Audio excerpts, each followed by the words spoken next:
All right, well, I have the pleasure in introducing one of the Milnkel's former students, Bob Milnikel, who will speak to us on the logic of uncertain justification. Bob graduated from Cornell in '99.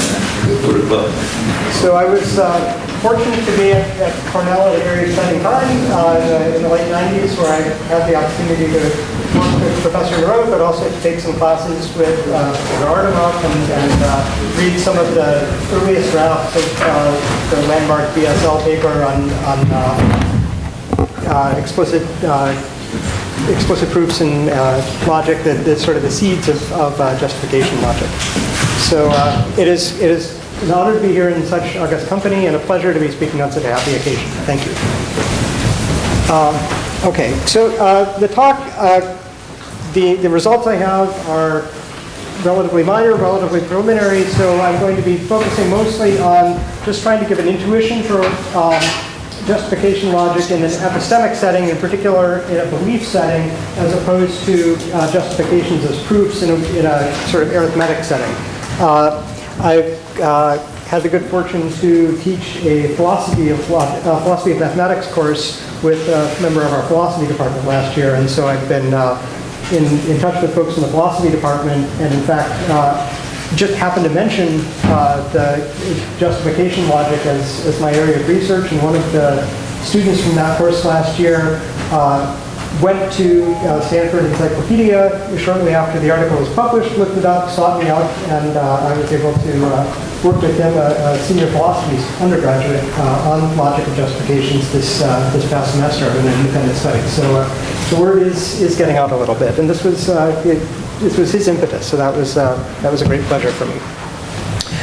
So as I say, I'll start mostly with intuitive background. So we'll let A represent the proposition that Sergei Artemov is a world-class logician. In a traditional epistemic logic, box A would represent my belief that Sergei is a world-class logician.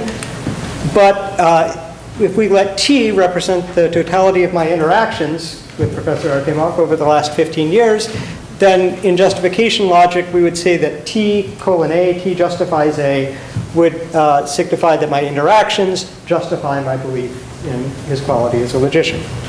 However, as I mentioned, I actually had the good fortune to be at Cornell at the time that Professor Artemov was there. I'd been there a couple of years when he arrived. And so I actually believed in his quality as a logician before I'd ever met him, read any of his work, because I was told so by my trusted advisor. So if we let N represent the proposition that Nerode enthusiastically praises Professor Artemov, then because of my experiences with Nerode, I believe that if he praises Artemov, it must be because Artemov is very good. So I have a belief that Nerode's praise implies that Artemov is a world-class logician. Furthermore, I actually did hear Nerode praising Artemov, and so I believe that I had heard that. I believe that Nerode praises Artemov, and I can then apply my experience of hearing Nerode praise Artemov to my trust that if he does praise Artemov, Artemov must be very good. And I had a justification, an entirely different justification for believing that Artemov was a world-class logician, even before I had any direct experiences with him. So these two very different paths to belief would be lost in an epistemic logic where I just have the box operator. I can now trace that I have two independent paths to my belief in proposition A. So this slide, unfortunately, was made a couple of days ago. I saw in the Weather Service forecast that the forecast for tomorrow is sunny. I had meant to update the slides. When I checked the Friday forecast on Tuesday, this was true. No longer. So if we change sunny to cloudy there, that this will be more accurate.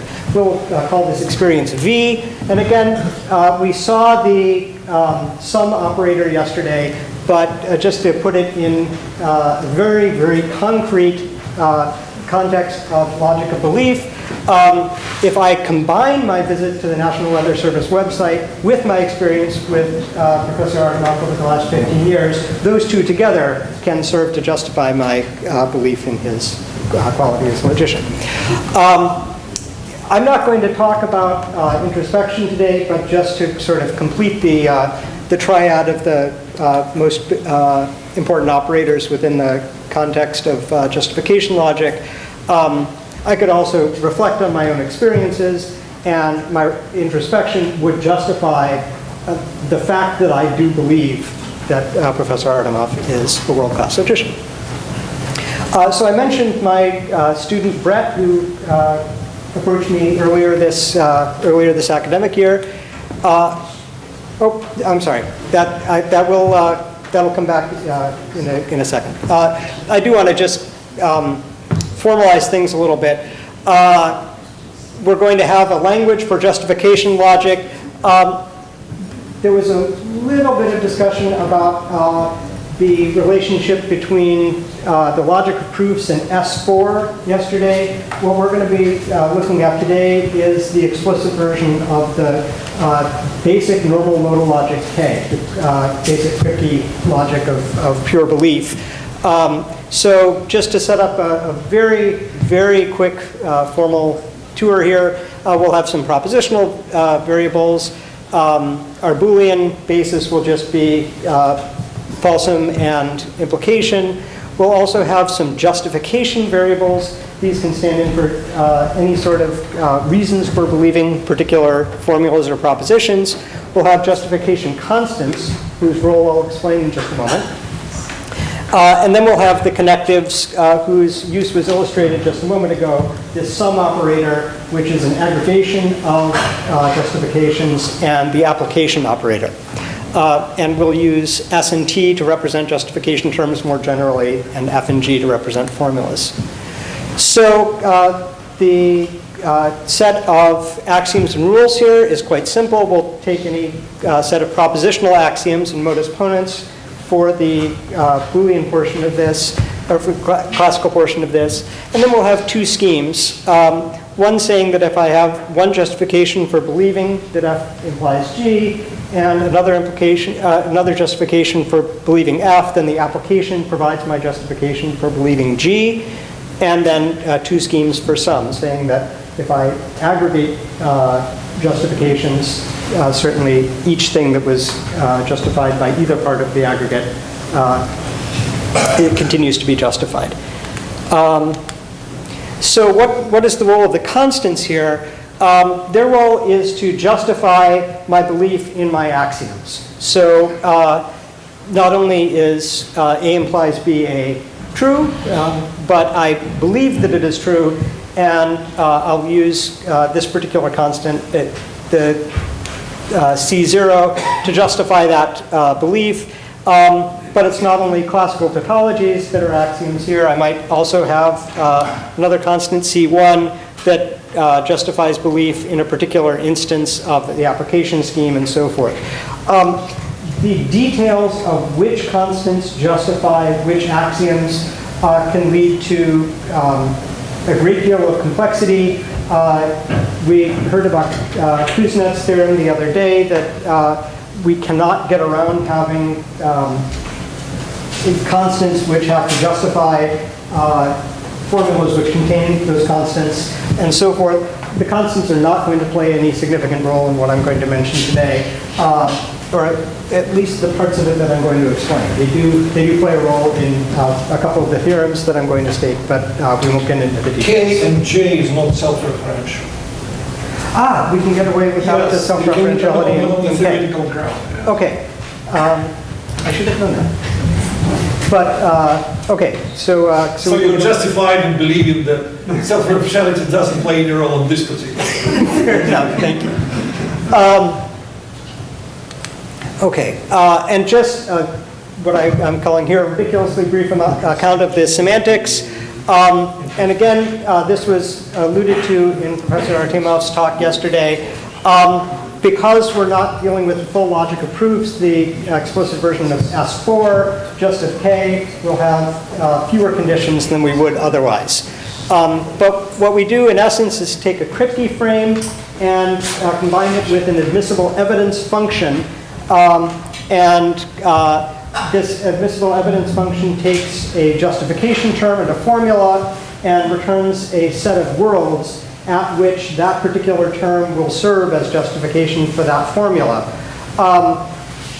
This came up yesterday, and in yesterday's talk it was mentioned. Oh, and of course there have to be certain closure conditions, obvious closure conditions. They were among the hundreds of details that had to be left out in a 45-minute talk that covered a lot of ground.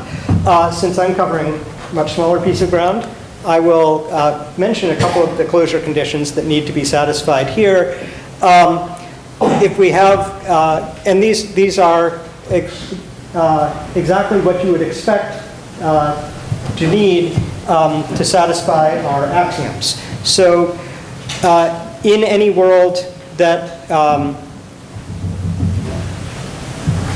in which S serves as justification for F implies G and T serves as justification for F, it must also be in that world that S applied to T serves as justification for G, and a similar closure condition for the sum rule.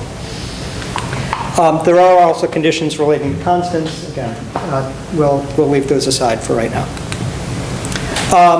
So what does it mean for a formula to be true at a particular world? Well, we do essentially what we do need the basic for the same thing we would do in a crypty setting for the Boolean connectives and for our propositional atoms. We do have to have evaluation here. But we will say that the model satisfies, T justifies F in a particular world, if and only if our admissible evidence function says that we should, and of course, we also want the standard crypty forcing condition here. Okay, so now we get to my student. He read an article on justification logic in the Standard Encyclopedia of Philosophy, and without my ever mentioning the name Artemov, came to his own conclusion that Artemov was a world-class logician. He also read on Wikipedia that Sergei Artemov was a member of the Russian Premier League Moscow Dynamo in the late 1990s. So the Wikipedia article served to justify a different belief that Professor Artemov was a soccer player. So using the tools of justification logic, which he picked up from the article, he was able to have this C justify this propositional tautology and combine his two pieces of knowledge to have a justified belief that the world-class logician was also a professional soccer player. Of course, my student was not quite this naive. Before he knew anything about the background of either person, he realized that it was quite possible that the two articles, the author of the one and the subject of the other, were simply namesakes and not the same person. So he had tremendous confidence in his justification in believing that Artemov, the academic, was a world-class logician. Maybe not perfect confidence. He read something on the web. He didn't know that this article wasn't using some sort of pseudonym, either a collective pseudonym or an individual pseudonym, but he assumed that there was, in fact, an academic out there named Sergei Artemov, and that he was, in fact, an excellent logician. The other, he read on Wikipedia. You should always be skeptical of what you read on Wikipedia to begin with.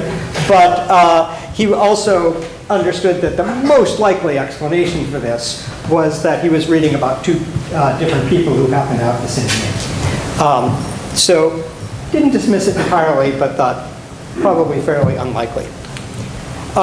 So where I'm headed with this is that I'd like to make just a very preliminary proposal that an avenue worth investigating is to somehow quantify, or maybe qualify would be another way to put it, justifications. That we talk about degrees of justification. There have been lots of examinations of so-called fuzzy logics or probabilistic logics where the truth of a proposition or belief in a proposition is quantified.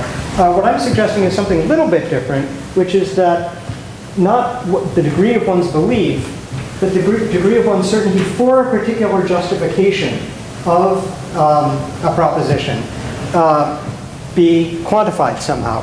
What I'm proposing is that we quantify it with, say, a rational number between 0 and 1. Do you have 95% confidence in this justification? Do you have 2% confidence in this justification? It seems like this could be useful in several applications. So my student might have had, say, 99% confidence in reading the Stanford Encyclopedia article and believing that the listed author is, in fact, world-class academic, and the appropriate skepticism, if he's considering D to be the proposition that the author of the article being Sergei Ivanov was also a soccer player, he might have minimal confidence in that proposition.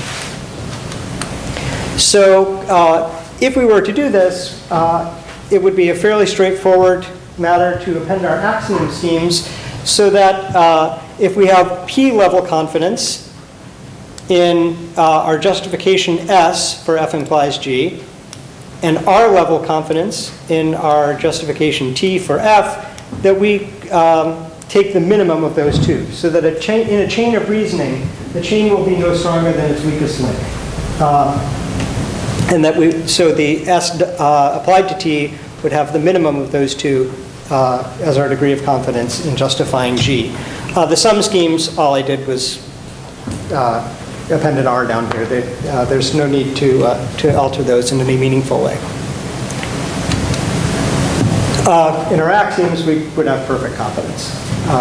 There is no reason to doubt that A implies B implies A. Unfortunately, we are lacking something here.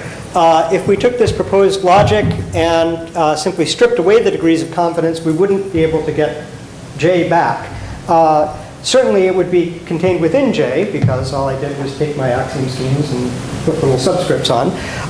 But if you think of this sort of as a forgetful projection, this was something that was mentioned in the talk yesterday.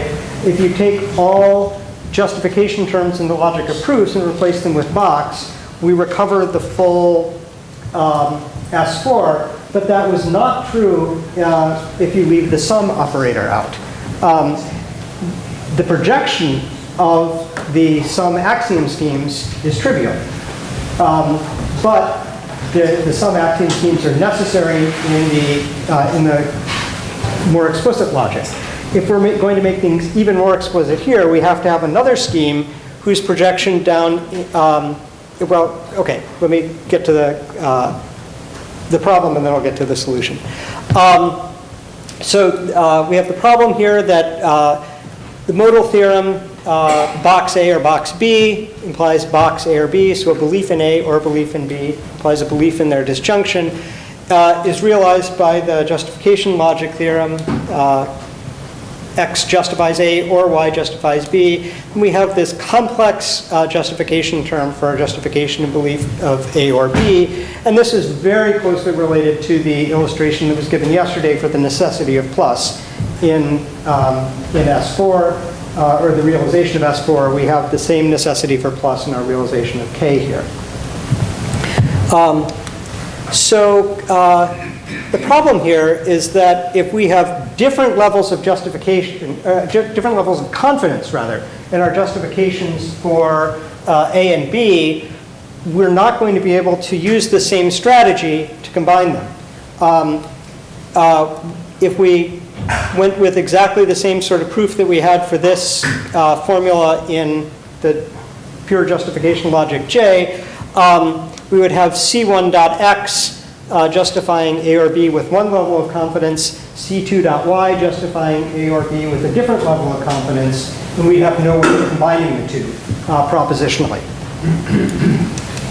So what I'm proposing is sort of the simplest possible fix. That we consider this degree of belief to be monotone, that if I believe with degree of confidence P, then I also believe with, I should say, if I have degree of confidence P in this particular justification, then I also can consider myself to have a lower degree of confidence in the same justification. So we've called this confidence weakening. So rather than I have confidence R that T justifies this belief, I have at least confidence R that T justifies this belief. Once again, if we were to project this down into the justification logic J simply by stripping off those subscript rational numbers, this is trivial. But I'm not sure the analogy is exactly perfect, but it feels somewhat appropriate to make that connection. The modifications to the semantics are quite straightforward. In the original fitting models that we were looking at, our function to go from terms and formulas to a set of worlds at which we at which that particular justification could serve as evidence. Now we're going to need to put the particular world in the domain of the function, or into the inputs of the function, put our set of worlds into the domain of the function, and have our outputs be rational numbers representing the degree of belief in that particular justification in that particular world. The closure conditions are as intuitive, as obvious as they were in the justification logic J. I'm not going to go through the details. They're all quite straightforward.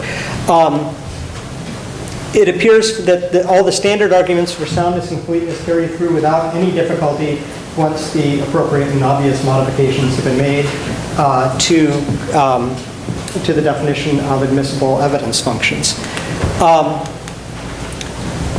This is the closest thing I have to a result in this paper, which is that I did check out the complexity, and what leads me to think that this might be a worthwhile extension, one worth investigating in terms of applications, is that it does not bump the complexity up by very much. There's a one linear term, now I'm talking only to those who work in justification logic for 30 seconds here.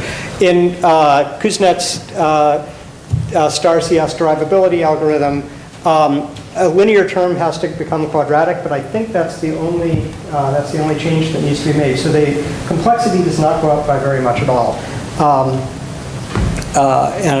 So this is not computationally much more costly.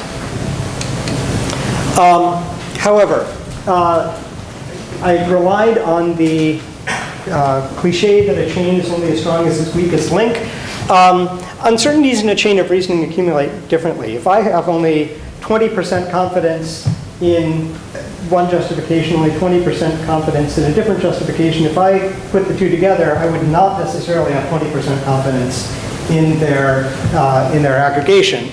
And so a much more intuitive application axiom, and the reason that I elected originally to use rational numbers in the interval 0 to 1 to represent these degrees of belief, or degrees of confidence in the justifications, would be not to take the minimum, but to take the product of the degrees of confidence in those two justifications. Assuming they are independent. Assuming, right. Now, yes, assuming that they're independent. This is all early and preliminary work. The problem with this is that I've not been able to tame the complexity of this formulation. Everything that I've tried has led me to exponential time algorithms where there were polynomial time algorithms in the sort of 0-1 degree of confidence case. I think it may be possible to bring it into some sort of, somewhere into the polynomial time hierarchy, but I don't think we're going to be able to get it down into the same sigma 2 level for satisfiability. So we may have to choose between lesser of evils here. A more intuitive formulation is going to be more costly, maybe one that would be more effective in applications, but more computationally costly. That's something that time will tell if anybody's interested in this. So just to close with some potential applications here, the motivating application is belief revision. So if we have a collection of data that leads to a belief in false and inconsistent beliefs, even without what I've proposed, we do have the ability to determine which specific pieces of data have led us to a belief in something contradictory.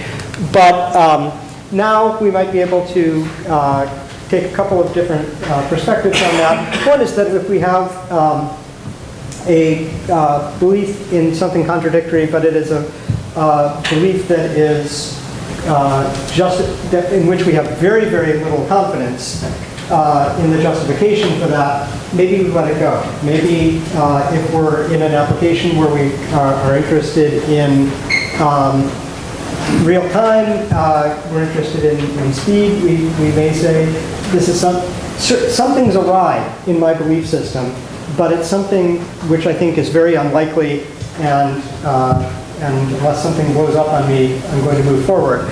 But I think what might be a more feasible application is to say, okay, I can trace back to which pieces of data, which of my hypotheses led me to this contradictory belief, and each one of them has been attached to a degree of confidence in that belief. Maybe the one in which I have least confidence is the one that needs to be re-examined, abandoned. I need to make another request for information, something like that, so that I can rebuild my network of beliefs here, and do it in a way that's not arbitrary. A more distant application might be to induction, not in a mathematical sense, but more in the philosophical sense of induction. If I have very reliable data on several specific instances, maybe I can sort of apply induction and consider myself to have justified but not wholly justified belief in the universal. And this could be applied to the first order justification logic, which Professor Arkimov brought up yesterday. So that's, a lot of work would need to be done before we could make that application, but it's a potential connection down the road. So my thanks to the organizers for the opportunity to speak here, and to Professor Arkimov for his continued guidance and inspiration. Thank you. Thank you, Bob. We have a question already? Yes. Yeah. You say the chain is only as strong as its weakest link, Yes. right? But there is also the other kind of example, which is that a rope is very strong and it's made up of threads, each of which is quite weak. Yes. That's analogous to the control of the jury here, where if you have a number of independent judges, each of whom will always be, say, 0.5 of something being right, the majority is almost certain. Right, and something which I have not had an opportunity to explore is to have a different sort of sum rule for the aggregation of evidence, where, in fact, if we have two independent justifications for the same proposition, we can somehow find a way to, not necessarily additively, but to combine their levels of justification. A second. Or did you want to go last? Have you go last? I'm lost. Well, no, I just, you wanted to ask a question. Three very brief statements. First, don't worry, this will find applications if you have interest. Second, complexity-wise, we have an expert, Antonis Akileos, who's an expert there. And the third thing is, believe me or not, there is no need for mathematicians to argue that justifications are objects. They're proofs. Proofs have been objects, and people make linear. But when you try to convince epistemologists, the traditional, this Gettier style, that justifications are objects, you're hitting the wall. They just don't buy it. Well, eventually they yield, but it's not obvious. So it takes, of course, philosophers never agree on something, but still. This was a bit more simple. I can cite the Wikipedia article on proof, which I wrote and which backs you up on justification there. Dexter. Your product rules seem to indicate some kind of motivation by probability. I'm wondering if you've thought about probabilistic semantics at all. For example, sampling, having a population of worlds where you sample worlds and sometimes you get justification, sometimes you don't. That's a could potentially fruitful avenue. All the probabilistic semantics I've looked at had to do with the truth of a proposition rather than whether a particular justification was a legitimate reason for believing something. But they're related ideas, and there's certainly some place to go with that. Go. Yeah. So you have explicit justifications with essentially a degree of belief or confidence in the justification. Yes. There must be out there, although I'm not familiar with them, modal logics where the box is something like believe and with a degree. Have you found such a... I've looked and did not find anything like that. Well, if you haven't found it, make it, because what you've probably got is something that would provide realizations for that, which would be implicit degrees of belief. I'll tell you about last one, which is really off the wall. There was a strange theory when I was running the math sciences at Duke Cornell. I had to go to these meetings, they were strange lawyers. And they invented something called the Dempster-Schaeffer theory of belief.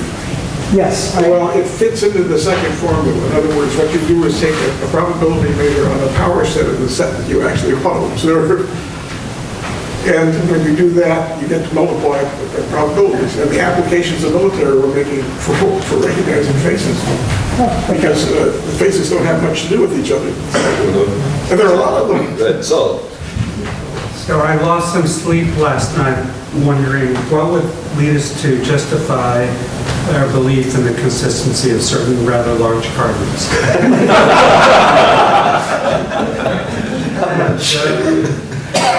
One way is to follow what Gödel said, which was whatever led us to believe in the consistency of ZFC should lead us to accept ZFC should lead us to accept these rather large cardinals. Not all, but below measurable.